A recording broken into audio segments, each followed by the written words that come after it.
Welcome to NFL Live. We have some of the most interesting sound bites of the year coming out of Buffalo today. You will hear them. We'll talk about them. After firing Sean McDermott on Monday, GM Brandon Beane and owner Terry Pegula addressed the media, starting with the reason McDermott was fired.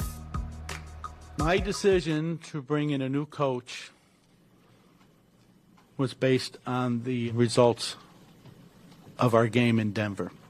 I did not fire a coach based on a bad officiating decision. If I can take you into that locker room, I felt like we hit the proverbial playoff wall year after year. 13 seconds, missed field goals, the catch. So I just sensed in that locker room, like, where do we go from here?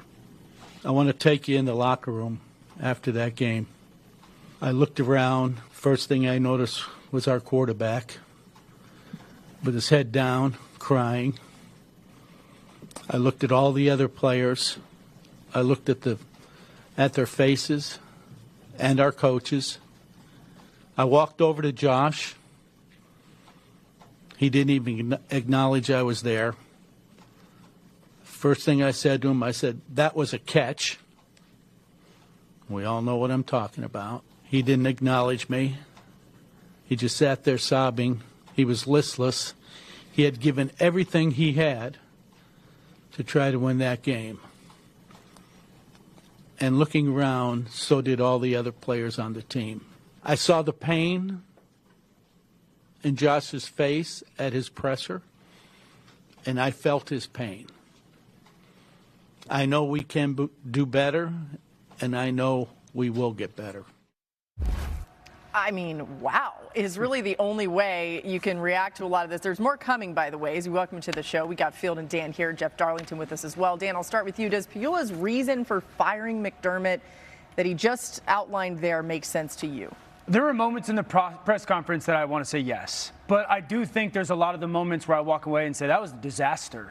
A disaster. I think, one, Sean McDermott deserved better. I think, two, it sounded, and Mr. Pegula said this, that like they lost the game and that's what made the decision. And he kind of throughout the press conference pointed to other moments, but like we're holding hostage the future of the football team on a play because they lose the game on a play. Whatever play you want to point to, that being the reason they lose the game. And so it's a disastrous situation when the owner implies for a moment that they decided to fire the head coach, a great one, because they lost that game rather than the culmination. And again, I think he goes into that over the course of the press conference, the culmination of years on years on years. I think that's justified.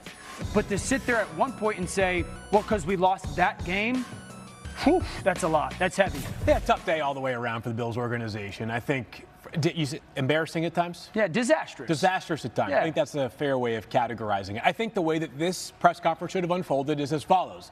The Bills should have gone up there. I think it should have been just Brandon Beane, by the way, the general manager. And I think he should have gone up there. I think he should have said, we thank Sean McDermott for his immense and incredible contributions. He was an outstanding head coach for a very long time in Buffalo.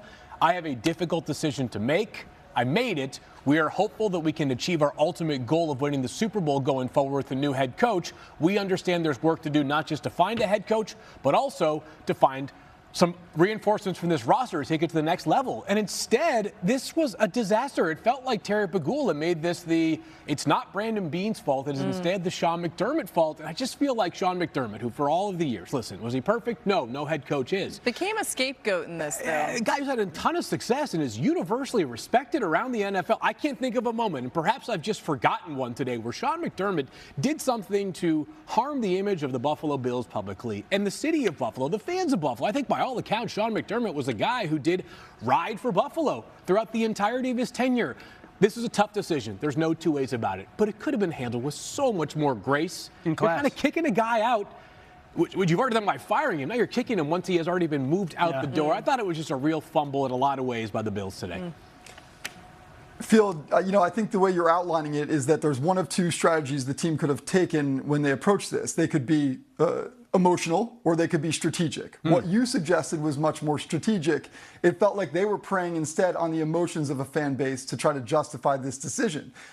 The reason this matters is not because whether they passed or failed the press conference. The reason any of this matters is how does this set into motion their actions moving forward?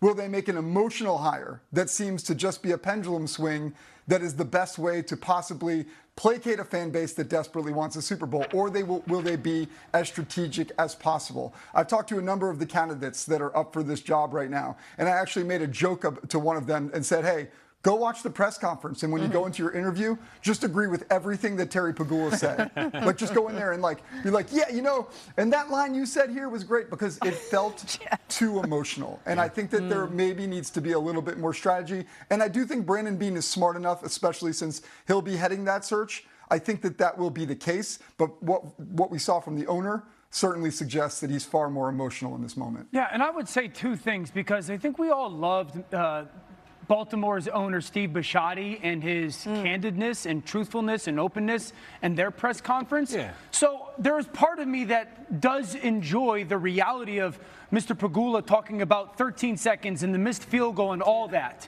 So I can appreciate the honesty and him saying, I felt like we hit the playoff wall and I was in the locker room. So I do appreciate that. Yeah. And I agree with the class. There's a different way to describe it. But then also when you say, well, part of this was when I walk into the locker room and I see our quarterback crying. Now I feel Josh is going to have to carry a little bit of guilt of, well, if I didn't cry, then is McDermott fired? Or when he talks about the other players and the emotion that they have, do now the other players have to carry a little bit of the guilt of, well, if we had just walked in and handled ourselves differently in the locker room, maybe Coach McDermott would still be here? I just think, again, the messaging was a miss. Yeah, I mean, and listen, nobody faults those guys for the way that they responded to losing a heartbreaker of a game and knowing the chance that they had potentially get to the Super Bowl in this particular group of teams. I mean, there's just so many things, right? The what ifs could go on, but this is where I think it got a little hairy. There's more. A reporter was in the middle of asking Brandon Beane about drafting Keon Coleman when Pegula jumped in. Listen to this. Yeah, can I interrupt? I'll address the Keon situation. The coaching staff pushed to draft Keon. I'm not saying Brandon wouldn't have drafted him, but he wasn't his next choice. That was Brandon being a team player and taking advice of his coaching staff, who felt strongly about the player. He's taken, for some reason, heat over it and not saying a word about it, but I'm here to tell you the true story. No, he was my pick. I made the pick. Terry's point was that we might have had it in a different order of personnel versus coaching, and I went that way. But ultimately, I'm not turning a pick for a player that I don't think we can succeed with. So don't misunderstand that. I mean, guys, just in case anybody isn't clear on this, Keon Coleman is still on the team for now. So this He's got a touchdown Sunday. Yeah, this is wild to me. Field, what do you make of all this on Coleman? This was where it kicked into overdrive, because this is when it became the blame game, right? Hey, the coaching is the reason why we have not reached the heights that we think we should have reached by this point already. And one of the biggest roster flaws right now for Buffalo is, of course, the lack of a difference-making wide receiver. Well, the biggest investment they've made in the draft recently is Keon Coleman. And not only did Terry Pegula sort of once again kind of kick Sean McDermott and the entire coaching staff when they were already down, but he put his GM in a really bad spot there, right? It makes Brandon Beane all of a sudden, it sort of undercuts him a little bit. He's like, no, it was actually me. Yeah, and Brandon, I thought, did a nice save. And I thought that Brandon Beane today handled some difficult circumstances pretty well. I think Terry Pegula was probably the one that caused the most reaction emotionally from people today. It also puts a player still on your roster. And let's all be honest, is there a likely long-term future for Keon Coleman in Buffalo? Probably not. Right. He's still under contract, and the next time you can make a move on Keon Coleman is about a month and a half away from now when the new league year begins in early March. Like, I can't imagine there are a bunch of Buffalo Bills players who are sitting there right now and really fired up that their owner is just throwing a young player who does have immense talent. He was the first pick in the second round just 2 years ago under the bus like that. Like, why are we doing this? There are some things that are so much better left unsaid. Yeah.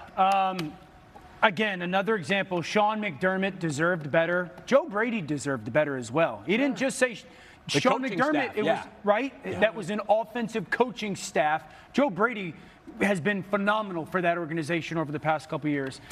Buffalo, you didn't fall short of your long-term goal or ultimate goal over the past X amount of years because of Keon Coleman. Yeah. You didn't. Because you didn't make a play in this situation. You didn't make a play in that situation. You didn't make this kick. You didn't make this stop. You didn't make this throw. Those aren't on Keon Coleman. So to have Keon singled out on a massive day feels relatively childish. Yeah. I also think there's just a reality that this is what it's like in an organization that expects to win a Super Bowl. We live in the world where there's 32 of them, and oftentimes we talk like all 32 can. They know they can't. Yeah. Buffalo has been for about half of a decade. We should have one, and they don't. And I think we saw a lot of the emotion of that spill out and frustration of that spill out. Keon is like the innocent bystander of today, and that's not fair to that young man. The other thing that stuck out to me there, too, if you really think about it, you know, you mentioned they've got about a month until they could move him. Free agency comes your way in March, but aren't you diminishing Keon Coleman's value a little bit there? If you want to get something for him, don't act like you didn't want him. That's a weird strategy. All right, one more interesting bite here. This was Pegula on the criticism the organization has faced. Does anyone know what the numbers 523, 2226 represent? I'm asking a question. No? That's our seeding over the last 7 years in the playoffs. 5, 2, 3, 2, 2, 2, 6. An organization doesn't carry that kind of record without being a great organization and without having great players. It's impossible to have that kind of results without having a good roster. Okay, so looking forward to the Bills coaching search. Adam Schefter reporting the Bills plan to interview Commanders Anthony Lynn, Jaguars Grant Udinski, Dolphins Anthony Weaver, Joe Brady, of course, who's on their staff, and Brian Dable for their head coach vacancy. They're also likely to interview candidates from teams playing this weekend, of course, so there's some good candidates in that pool. Jeff, you mentioned you've been talking to some of these guys. Where does the Bills head coaching search go from here? Well, first of all, a good list of names. One we've probably seen attached to other head coaching roles around here. One other name, Lou Anarumo, the Colts defensive coordinator, is going to get a look as well. Throw him into the mix. I think that you're looking at a group of generally leaders of men and then some offensive candidates. The question becomes how the team wants to approach this in terms of Josh Allen. Obviously, that is the question that we have to answer. And by the way, we can talk about all this press conference and whatnot. This job is still 100% extremely coveted because they have Josh Allen. So we need to remember that through all of this. But I will say, one of the questions that's certainly going to be asked, especially of those defensive players or the coaches, is who's your offensive coordinator? And that's a tough answer right now.